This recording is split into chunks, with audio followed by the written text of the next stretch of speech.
Hi, welcome to Physionic, where we learn about the body from the macro to the micro. If you're interested, consider subscribing.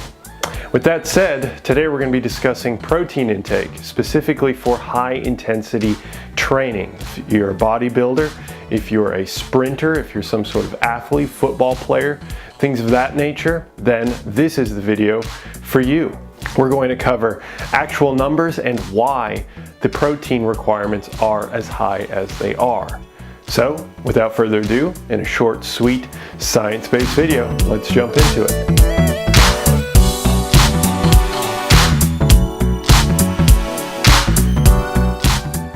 Protein and intense athleticism go together as synonymously as Dumb and Dumber.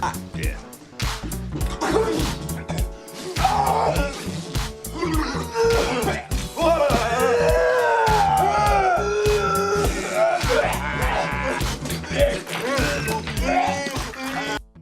But there's nothing dumb about the idea.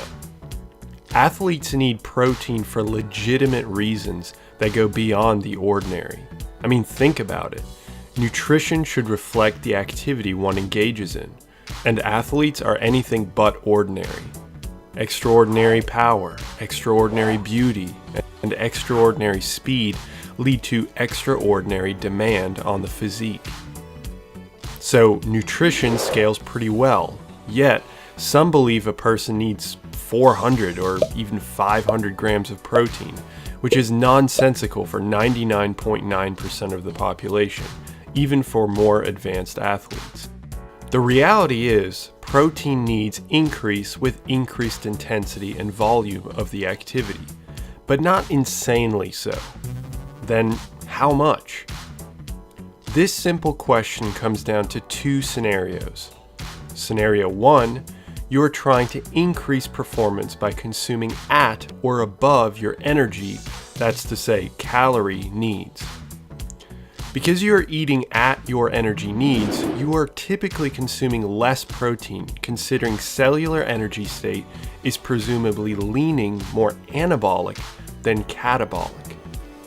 Less amino acids are being degraded from form proteins, muscle as an example, to sustain energy and recover from activity.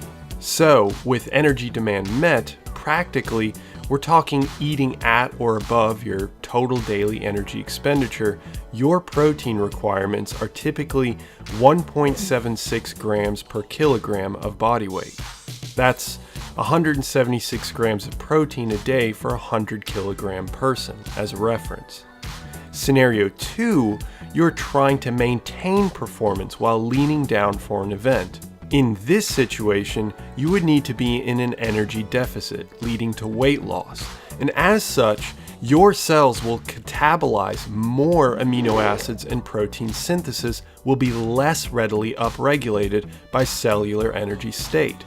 So the introduction of more protein coaxes the protein synthetic machine, mammalian target of rapamycin, more commonly known as mTOR, to initiate synthesis to offset increased degradation.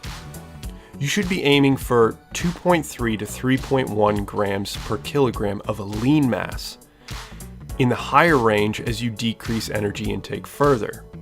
That's a maximum of 280 grams a day for someone at 10% body fat that weighs 100 kilograms. More realistically though, 207 grams a day.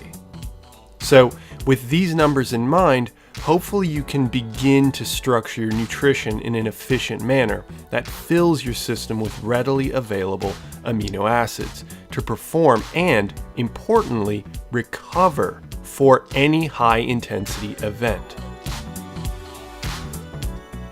I hope that your understanding of protein requirements for different athletes and different athletic types has been expanded, and if it has, then I hope that I have the pleasure of seeing you in the very next video. Have a good one. See ya.